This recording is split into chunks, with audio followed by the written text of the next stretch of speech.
I beat myself up over the days that I waste being glum and didn't get anything done. I have a lot of research on my hand trying to create new models and come up with decent blog posts. Today, I want to do something positive. Perhaps it will give me some inspiration for the days to come. So here's my take on a clean energy future. As humanity keeps growing, so does energy demand. We may add as much as 2 billion people to our civilization within 30 years. In the wake of this growth comes an increase in demand for water, food, goods, and services. Our aim should be to raise the general sense of welfare and well-being. This means that we have to get everybody up to a certain level of energy prosperity. And do realize that energy prosperity is tied to everything. It's not just the juice coming into your phone or laptop.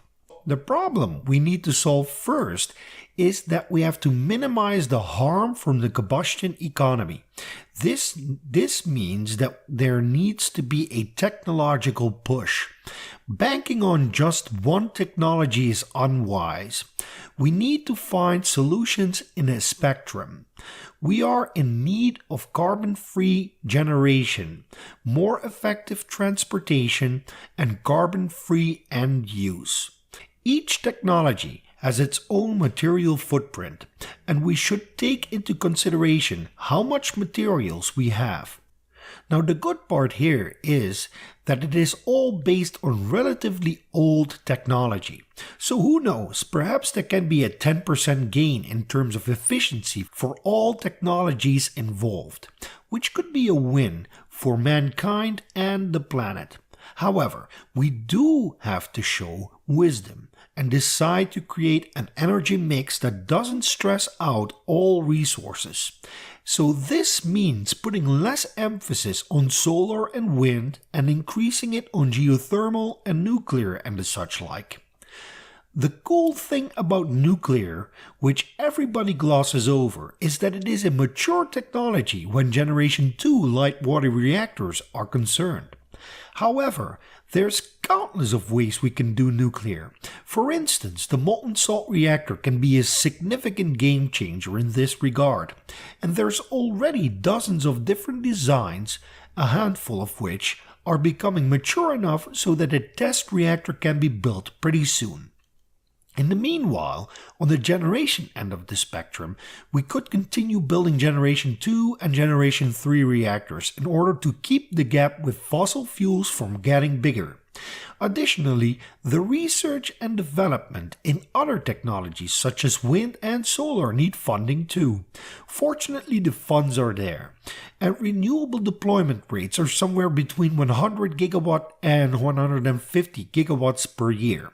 Subsequently, nuclear has to catch up with Generation 4 technology, such as molten salt reactors, to achieve the same level of additions in terms of raw capacity. The question is, how long do we have? Most of the time, 2050 is taken as a reference point at which we need to have decarbonized a significant portion, if not all, of the generation capacity on the planet. Suppose this is between 100,000 terawatt-hours and 150,000 terawatt-hours. Do note that this seems to be the general consensus between the papers that assume full electrification. I will take the lowest figure just to create a sense of optimism, and let's assume the following electricity mixes: 50-50 wind and solar, 30-30-30 wind, solar, and nuclear, 50% nuclear and 25% wind and solar, 70% nuclear and 12.5% wind and solar, and finally 100% nuclear. So we can go at it from multiple angles. Suppose we need 100 terawatt hours of generation by 2050. How much capacity do we need for each mix? How much materials should we invest? And do note that I am not accounting for backup or cumulative upkeep. The figures I used come from the research from Per Peterson, who is a professor at the University of California at Berkeley. The Topaz PV figures are an extrapolation of 9 million Series 3 first solar PV panels and 15 kilograms of mounting plus cabling per square meter, which is incredibly generous. As for the results, first we check how much materials we need for all the technologies. As you can see, the contemporary AP1000 is already pretty darn effective when it comes to putting materials to good use. However, the Thorcon molten salt reactor beats the AP1000 by some margin. On the other hand, when we look at wind and solar, and I took the Vestas V90 wind generator and the Topaz 550 megawatt PV plant as the benchmark, we see a very sharp discrepancy between nuclear and renewables. Now we extrapolate for the different scenarios. As you can see, 100% renewable scenario will require us to extract somewhere between 17 and 18 billion tons of materials, whereas the 100% nuclear scenario would require us to extract less than 2 billion tons of materials. That's a very sharp discrepancy indeed. Suffice to say, we won't realize either of the opposites, perhaps not even the scenarios that lie in the middle. However, the point I am trying to make here is that including nuclear and making it an important part of the mix will help us reduce the volume of materials needed and thus helps us protect the environment even more. Also take into consideration that high temperature reactors like the molten salt reactor can be used in industrial processes and for desalination of seawater. As fresh water is becoming an increasingly stressed commodity, being able to get it not from the aquifers or the glaciers will become essential in the long run.